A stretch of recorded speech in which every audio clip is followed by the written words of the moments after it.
भाई हिंदू राष्ट्र बनाना अपने घर में बना, अपने बच्चों को बना, हम पे लादने की जरूरत नहीं है। अगर मैं गीता पढ़ भी लूं, रामायण पढ़ भी लूं, क्या मुझे कोई पंडित लगा लेगा? अरे शर्म करो कि महिलाओं के सामने नंगे नाच रहे हो। कौन सा भारत बना रहे हो? नंगों का भारत बनाओगे क्या? अगर किसी को बौद्ध धर्म क्या है? बौद्ध धर्म तो सच्चाई है, वो प्रकृति से जुड़ा हुआ एक धर्म है जिसमें कहते हैं निर्दोषों की हत्या नहीं करनी चाहिए। शराब जो है आप ना पीजिएगा, चोरी मत करिएगा, पराई स्त्री के साथ व्यभिचार नहीं करिएगा। जिस दिन इस चीज को फॉलो कर लिया जाएगा कि पराई स्त्री के साथ व्यभिचार ना करे, हमारी 50% जो महिलाएं हैं उनके घर आबाद रहेंगे। नहीं तो पति चोर, तो राखी सावंत ने भी इल्जाम लगा दिया है कि यहाँ पर इतनी सारी महिलाएं हैं जो पति चोर है।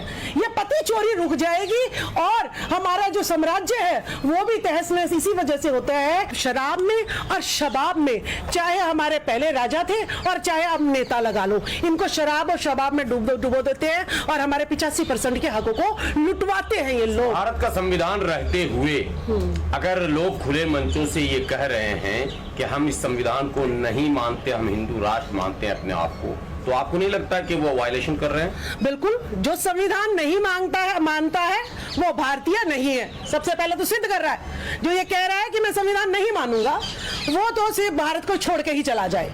ठीक है। दूसरी बात है हिंदू राष्ट्र की। भाई हिंदू राष्ट्र बनाना अपने घर में बना, अपने बच्चों को बना, हम पे लादने की जरूरत नहीं है। लेकिन बाबा कह रहे हैं कि पासपोर्ट वो लोग बना लें जिन्हें हिंदू राष्ट्र स्वीकार नहीं है। नहीं, हम कैसे पासपोर्ट बना लें? हमारे बाप दादाओं की जमीन है, हमारे पूर्वजों की जमीन है, 85% में इसको अपनी लहू से सींचा है देश हमारा, और हम कैसे पासपोर्ट बनवा ले? जो बाहर से आए वो पासपोर्ट बनवाए ना, जो हिंदू राष्ट्र चाहते हैं वो पासपोर्ट बनवाए। हमारा भारत है। आप मुझे कह दोगे कि पाकिस्तानी है, मैं कहां से पाकिस्तानी हो गया? आप कह दोगे ईरानी है, मैं कहां से ईरानी हो गई? मैं ना ईरानी हूं ना पाकिस्तानी हूं, मैं भारत की हूं, भारत की रहूंगी। ये मेरा देश है और इस देश में हिंदू मुस्लिम के नाम पर जो लड़ाई करेगा वो देशद्रोही है, वो राष्ट्रद्रोही है और इसको यहां से भाग जाना चाहिए। हिंदू राष्ट्र से आपको? हिंदू राष्ट्र में वर्ण व्यवस्था, महिलाओं को तो कहते हैं ताड़न की अधिकारी है। लेकिन तो गीता प्रेस ने तो अभी ताड़न का शब्द शिक्षा देना कर दिया है। देखिए, गीता प्रेस ने तो इतनी धांधलेबाजी मचा रखी है। गीता प्रेस अगर इतनी सच्ची होती तो वो संविधान घर घर पहुंचा देती। तुम जो है सड़कों पे गीता को थोपने पे लगे हुए हो, रामायण को थोपने पे लगे हो। किसी दिन संविधान की भी प्रतियां बांट के देख लो ना। तो अपने धर्म का प्रचार करना कौन सा अपराध है? वो तो अपना उनकी आस्था है। अगर रामचरितमानस या गीता पर तो वो प्रचार कर रहे हैं। देखिए, धर्म जो है किसी को फोर्सफुली या प्रचार जो है ना, वो आप सबसे पहले देश चलता है संविधान से। सबसे पहले संविधान का प्रचार होना चाहिए। किसी भी स्कूल में अगर जाते हैं, मैं कहूं जी धर्म पहले पढ़ाएंगे और साइंस मैथ्स ये बाद में पढ़ाएंगे, तो आप कहोगे नहीं जी नहीं, हमारे बच्चे का तो सबसे पहले ये कीर्तन वीर्तन नहीं पढ़ाओ, हमारे बच्चे को वो चीज पढ़ाओ जिससे सब नौकरी मिल जाए। अगर मैं गीता पढ़ भी लूं, रामायण पढ़ भी लूं, क्या मुझे कोई पंडित लगा लेगा? मुझे पंडित नहीं लगाएगा, तो मैं पढ़ के भी भूखी मरूंगी। तो मुझे तो ज्ञान आपको, देखिए उस ज्ञान का क्या फायदा जिसमें मैं भूखी मर रही हूँ। कैमरे लिए खड़े हो आप, माइक लिए खड़े हो, चश्मा लगा रखा है और कोट पैंट पहन रखा है, ये सारी मशीनों से बन रहे हैं। यानी साइंस, किसकी जरूरत है साइंस की? मैं बोल रही हूँ तो मैंने किताबों से पढ़ा, किताबें किससे छपी? मशीनों से छपी, फिर वो साइंस से आ गई। मैं खेती कर रही हूँ तब किसे साइंस चाहिए? तो हर चीज में साइंस चाहिए, तो धर्म कहां से आ गया? धर्म तो उनको चाहिए जिनके हाथ पैर काम नहीं कर रहे हैं। धर्म के बिना उद्धार नहीं है आदमी का। देखिए, हमारा तो उद्धार जो है शुरू से लेकर आखिर तक हमने मेहनत करी है, शिक्षा ली है और कमेरा वर्ग है, कमेरा कमाई के की है, पैसे है हमारे पास ज्ञान है, हमारे पास संविधान है, हमें सब कुछ मिल रहा है। और अगर मैं धर्म की बात करूंगी तो धर्म की तो बात यही होगी जैसे रामनाथ कोविंद जी की, जो देश के प्रथम नागरिक होते हुए भी मंदिर से निकाल दिए गए। धीरेन्द्र शास्त्री तो देखिए, मीडिया जिसके साथ में है, वो 25-26 साल का लड़का, उसको सारे उसके चरणों में लेट रहे हैं। कितना दुरुपयोग जो है मीडिया का हो रहा है। और जो गुरु ज्ञान देता है, ट्रेनिंग देता है, उसकी कोई प्रचार इसमें नहीं होता है, सिर्फ नकली बाबाएं। एक तो मैंने कल वीडियो देखी, नंगे जो है बाबा। अरे शर्म करो कि महिलाओं के सामने नंगे नाच रहे हो। कौन सा भारत बना रहे हो? नंगों का भारत बनाओगे क्या है?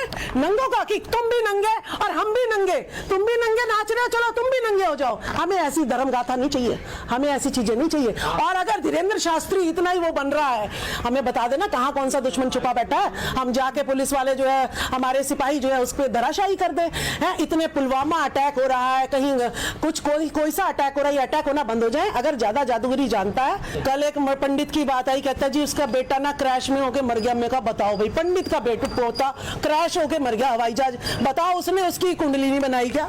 है पता कर लेता कि मेरे बेटे का क्रैश होने वाला है तो उसको मिस कर देता। तो कौन सा चमत्कार माने जो उन्हीं पर नहीं चल रहा, वो चमत्कार माने क्या हम लोग? देखिए धीरेन्द्र शास्त्री संत और उसके भाई को ही नहीं संभाल पाया, वो आतंकवादी।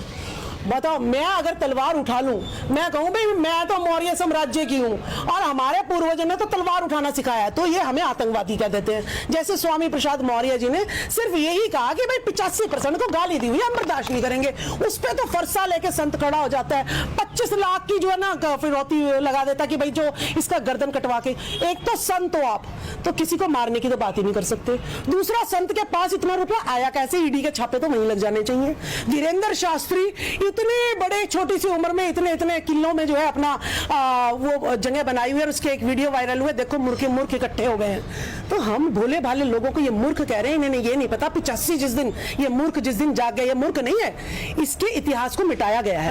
राजमाला जी, आप शिक्षिका भी रही हैं और आपको अच्छा अनुभव है कि आपने छात्रों के बीच भी रहकर काम किया। क्या लगता है जो शिक्षा व्यवस्था है उसमें कुछ कमी है कि 85-15 तो हम लोग बहुत दिन से सुन रहे हैं? देखिए शिक्षा में कमी ही कमी है। 2015 से पहले मैं पढ़ भी गई, मैंने एमएससी भी कर ली, बीएड भी कर लिया, और मैं टीचिंग भी, मुझे 19 साल हो गए थे। संविधान मुझे पता ही नहीं था क्या होता है, संविधान कभी हमें पढ़ाया ही नहीं गया। सावित्रीबाई फुले कौन होती है मुझे तो बताया ही नहीं गया। बाबा साहब अम्बेडकर कौन है हमें तो पता ही नहीं था। तो शिक्षा में तो कोई भी किताब ऐसी नहीं दी है, उसमें तो मनगढ़ंत कहानी। हाय गाइस, देखो भाई, इस लड़की ने जो भी बोला है बहुत सही बोला है देश को लेकर।